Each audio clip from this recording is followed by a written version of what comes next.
বলেন কোনো কথা নাই। এইভাবে 7 বার বলার পরে মহিলাটা মনে মনে কয়, একটা লোকের সাথে আমি বারবার তাকে বলতেছি কোনো কথা বলে না রে, মনে হয় লোকটা মইরা গেছে, মনে হয় আল্লাহর কোরআন মিথ্যা হবে। এই কথা বললা মহিলাটা রাগ হইয়া বাড়ির দিকে চলে যায়। হঠাৎ করে আল্লাহর হযরত জুনায়েদ বাগদাদী ডাক দিয়া কয়, মা খুদার কসম দিয়ে বলি গো মা, আল্লাহর কোরআন মিথ্যা হইতে পারে না, আল্লাহর ওলিরা কোনদিন মিথ্যা বলতে পারে না, মরতে পারে না গো মা। মা গো, আপনার প্রশ্নের জবাব আমি জুনায়েদের কাছ থেকে শুনে যান। আরো জোরে বলুন না ইয়া রাসূলুল্লাহ। মরা মানুষটা দিয়ে কাফনের ভিতর থেকে পয়সা গেছে, ডাক দিয়া কয়, মারে খুদার কসম দিয়ে বলি আল্লাহর ওলিরা মরে না, তোমার প্রশ্নের জবাব তুমি শুনে না যাও। তুমি ওই দিন প্রশ্ন করেছিলে ছাগলের দাড়ির সম্মান আল্লাহর দরবারে বেশি না আমার দাড়ির সম্মান আল্লাহর দরবারে বেশি। ওই দিন আমি গ্যারান্টি দিতে পারি নাই আল্লাহর দরবারে মুমিন হয়েছে কিনা হয়েছে, আমি গ্যারান্টি দিতে পারি নাই। এখন আমি বই না যাই গো মা, আমি জুনায়েদের দাড়ির সম্মান আল্লাহর দরবারে বেশি। কেন রে? ওই দিন আমি ইমানদার হয়েছি কিনা হয়েছে গ্যারান্টি দিতে পারি নাই। এখন আমি বিদায় হয়ে যাচ্ছি দুনিয়ার জমিন থেকে, এখন আমি মদিনাওয়ালার চেহারা মুবারক দেখে দেখে আমার জবান দিয়ে পবিত্র কালমা শরীফ বাহির হয়েছে, মদিনার নূরানী চেহারা মুবারক দেখে দেখে আমার মৃত্যু হয়েছে। মদিনাওয়ালার দর্শন পাওয়ার জন্য, মদিনাওয়ালার কালমা শরীফ আমার জবান দিয়ে বাহির হওয়ার জন্য আমি ইমানদার হয়ে গেছি। ইমানদারের দাড়ির সম্মান আল্লাহর দরবারে অনেক বেশি, আর বেঈমানের দাড়ির সম্মান ছাগলের দাড়ির চাইতে আরো কম। আল্লাহ যাই হোক ভাই, আসলে হুজুর এসে গেছেন, রাত্র অনেক বেজে গেছে। আমার কথাটা ছিল এই, দাড়ি টুপি পাগড়ি এইগুলা ইমান। ইমান হচ্ছে নবীজির মাহাব্বত। খেয়ে জোরে বলেন খেয়ে। রাসূল বলেছেন তোমরা 3টা জিনিসকে বেশি মহাব্বত করো। নাম্বার 1 হুব্বে রাসূলি, আমি রাসূলুল্লাহর ভালোবাসা। নাম্বার 2 হুব্বে আহলে বায়াত, আমি রাসূলুল্লাহর আহলে বায়াতের ভালোবাসা। নাম্বার 3 হুব্বে তিলাওয়াতুল কুরআন। জোরে জোরে বলুন সুবহানাল্লাহ। আমরা রাসূলের ভালোবাসা চাই কি চাই না? আহলে বায়াতের ভালোবাসা চাই কি চাই না? ভাই 72 কাতারা যাবে জাহান্নামে, 1টা কাতারা যাবে জান্নাতে। 72 কাতারের ভিতরে নামাজ থাকবে, রোজা থাকবে, হজ থাকবে, যাকাত থাকবে, পাগড়ি থাকবে, গাটি গুটি আস্তান যা আছে সব ঠিক থাকবে। থাকবে না শুধু হুব্বে রাসূল, থাকবে না শুধু হুব্বে আহলে বায়াত, থাকবে না শুধু হুব্বে তিলাওয়াতুল কুরআন। ঠিক কিনা বলেন? হুব্বে রাসূল না থাকার কারণে 72 দল নামাজ পড়ে জাহান্নামী, 72 দল কোরআন পড়ে জাহান্নামী, 72 দল সাইকেল হাদিস ভাষায় জাহান্নামী। আর একটা দল হুব্বে রাসূল থাকার কারণে, হুব্বে আহলে বায়াত থাকার কারণে নামাজ না পড়েও জান্নাতি হবে। আরো জোরে বলুন না সুবহানাল্লাহ। আল্লাহ রাব্বুল ইজ্জত আমাদের সকলকে হুব্বে রাসূল মানার তৌফিক দান করুক। জোরে বলুন আমিন। ও ভাই কো একবার শুনি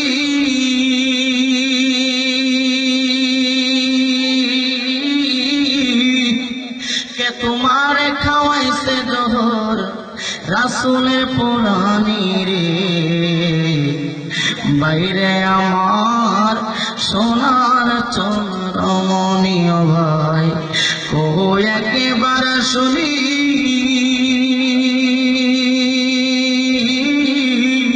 কে তোমার খাওয়াইছে জহর রাসূলের পুরানি রে, বাইরে আমার সোনার চন্দ্রমণি। হুসন বলে বড় বাইরে, ও ভাই যাও কোথায় চলিয়া, আজকে থেকে হইলাম রে বুঝি বাইহারা হুসন রে, বাইরে আমার সোনার চন্দ্রমণি। ভাই কহো একেবারে শুনি কে তোমার খাওয়াইছে জহর রাসূলের পুরানি রে, বাইরে আমার সোনার চন্দ্রমণি। জোরে জোরে বলুন সুবহানাল্লাহ। ভাই শেষ প্রান্তে একটা কথা বলে যাই, আলীকে যারা শেরে খুদা আলী মুর্তজা রাদিয়াল্লাহু আনহু যারা শহীদ করেছে, একদল খারজি আলেম কুফা নগরের মসজিদের ভিতরে শেরে খুদা আলী মুর্তজা ফজরের নামাজ পড়তেছিলেন। ওই নামাজি অবস্থায় খারজি আলেমেরা মাথায় পাগড়ি বেঁধে হযরত শেরে খুদা আলীকে শহীদ করে দিয়েছে। জোরে জোরে বলুন নাউজুবিল্লাহ। ইমাম হুসাইনের বিরুদ্ধে যারা যুদ্ধ করেছে, অনেক আলেমের আওয়াজ করে ইমাম হুসাইন নাকি ক্ষমতার জন্য যুদ্ধ করেছে। এই বেয়াদব, কোন কিতাবে পাইলে, কোন হাদিসে পাইলে ইমাম হুসাইন ক্ষমতার জন্য করেছে? ইমাম হুসাইন ক্ষমতার জন্য যুদ্ধ করে নাই, ইমাম হুসাইন যুদ্ধ করেছে আমার আল্লাহর আইনকে এই জমিনে বাস্তবায়ন রাখার জন্য। ঠিক কিনা বলেন? আরো জোরে বলেন ঠিক কিনা? ইমাম হুসাইন কি জান্নাতের সরদার ছিল না ঢাকা শহরের সরদার ছিল? জোরে বলেন কিসে? যারা জান্নাতের সরদার তারা কি দুনিয়া চায়? আরো জোরে বলেন চায়? একদল আলেম আজকে আমার সোনার বাংলাদেশে ক্ষমতার জন্য আল্লাহর ওলিদের মাজারে বোমা ফিটিং করে। একদল আলেম ক্ষমতার জন্য গাড়ির মধ্যে আগুন লাগায়। একদল আলেম ক্ষমতার জন্য কুরআন শরীফ আগুন দিয়ে পড়ায়, বুখারী শরীফ আগুন দিয়ে পড়ায়। ঠিক কিনা বলেন? এটা নতুন কিছু না, এটা পুরাতন ইতিহাস। পূর্বে ঘটনা ঘটেছে। একদল আলেম ক্ষমতার জন্য ইমাম হুসাইনকে কারবালার জমিনে গরুর মতো জবাই করেছে। জোরে জোরে বলুন নাউজুবিল্লাহ।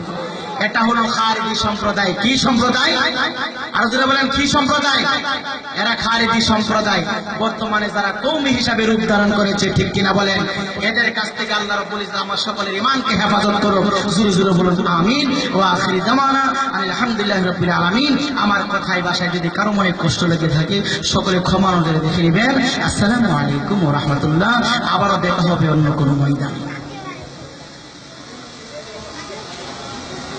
আলহামদুলিল্লাহ, আমাদের মাহফিলের প্রধান আকর্ষণ যিনি অনেক কষ্ট করে সুদূর নরসিংদী থেকে আমাদের মাহফিলে উপস্থিত হয়েছেন এই হরতালের মধ্যে দিয়ে, আমাদের মাহফিল থেকে ওনাকে স্বাগতম জানাচ্ছি। এখন দীর্ঘক্ষণ ওয়াজ শোনার পরে আমাদের শেষ পর্যায়ে চলে আসছি। এখন আমাদের মাহফিলের প্রধান অতিথিকে মাল্যদান করবেন মোহাম্মদ রাজু। মোহাম্মদ রাজু, সবাই উচ্চ সুরে বলেন মারহাবা। এখন প্রধান বক্তাকে মাল্য দিয়ে বরণ করে নেবেন আমাদের এলাকার বিশিষ্ট সমাজসেবক মোহাম্মদ লিটন ভাই। মোহাম্মদ লিটন ভাই, সবাই বলেন মারহাবা। এখন প্রধান অতিথিকে মাল্য দিয়ে বরণ করছেন আমাদের এলাকার সন্তান মোহাম্মদ ইকরাম হোসেন। সবাই বলেন মারহাবা মারহাবা। এখন শাহজাদা শাহ মোহাম্মদ শামসুল হুদা বক্সিকে মাল্য দিয়ে বরণ করছেন মোহাম্মদ রিয়াদ। সবাই বলেন মারহাবা। এখন লিটন বক্সিকে মাল্য দিয়ে বরণ করছেন মোহাম্মদ হানিফ।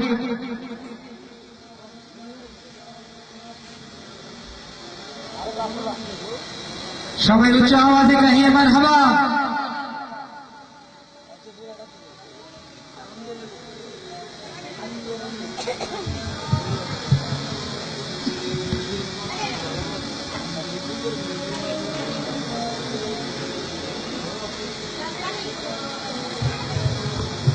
আসসালামু আলাইকুম ওয়া রাহমাতুল্লাহি ওয়া বারাকাতুহু।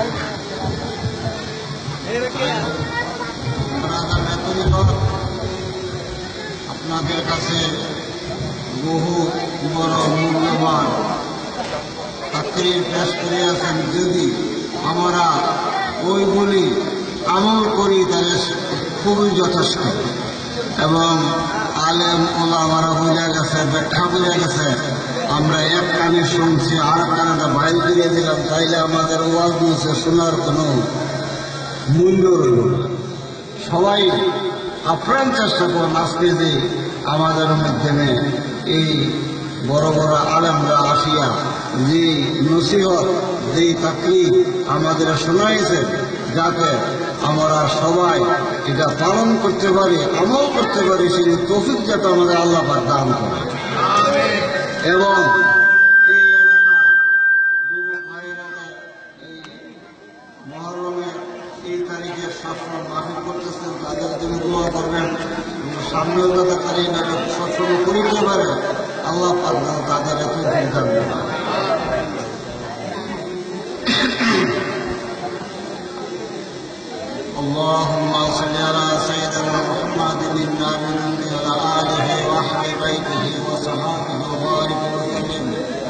وصل وسلم عليه وعليهم أجمعين.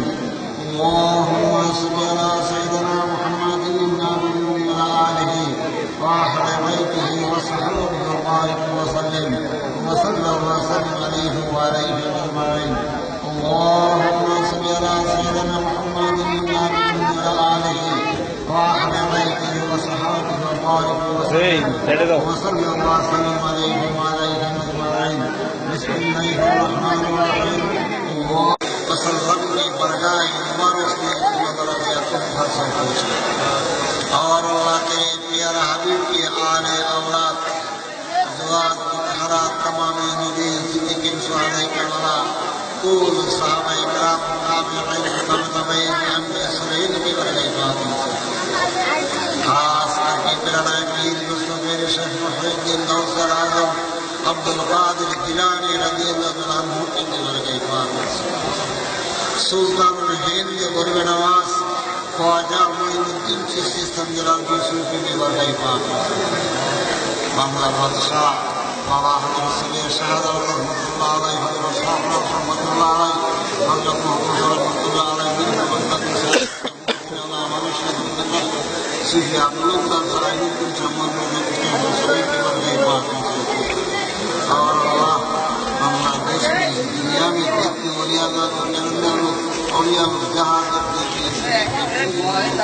जहाँ पे लेके हुए हैं सभी की জাগাত বসো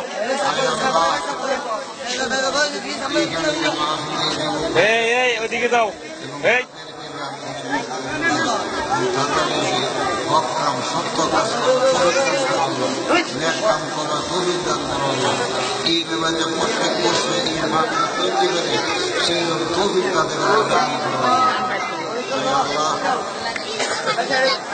ইয়া রাব্বুল আলামিন আজকের সোহাদা কারবালার উদ্দেশ্য নিয়ে আমরা হাত উঠাইছি আমরা যারা দাদা হাত উঠাইছি আমাদের মা বাবাকে দাদা থেকে বন্ধু বান্ধবীকে বন্ধুদেরকে যে যেখানে কবর শুয়ে গেছেন প্রত্যেকের রু হয়ে সব তাদের কবরা আদাম মতো কবরা আদাটা মাফ করে দেবে আমাদের সকলের জিন্দিগানের গুণাবলী তুলে মাফ করে দেবে আমাদের এখানে দেশ মৃত্যু করি ইমানদার বানায় মৃত্যু করি তার হাসনের মাঠে আমাদের আমল নামক যা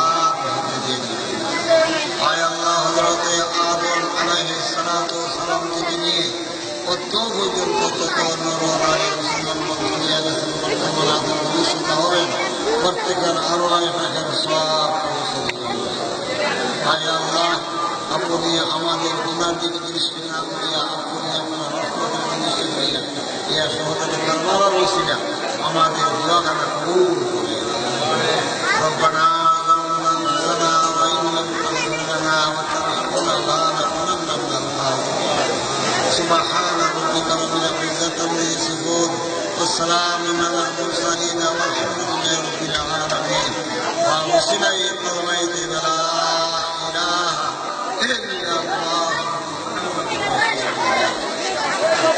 السلام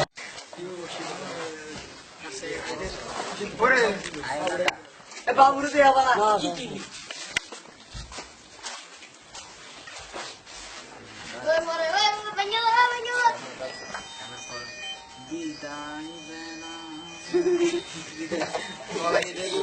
बोला पर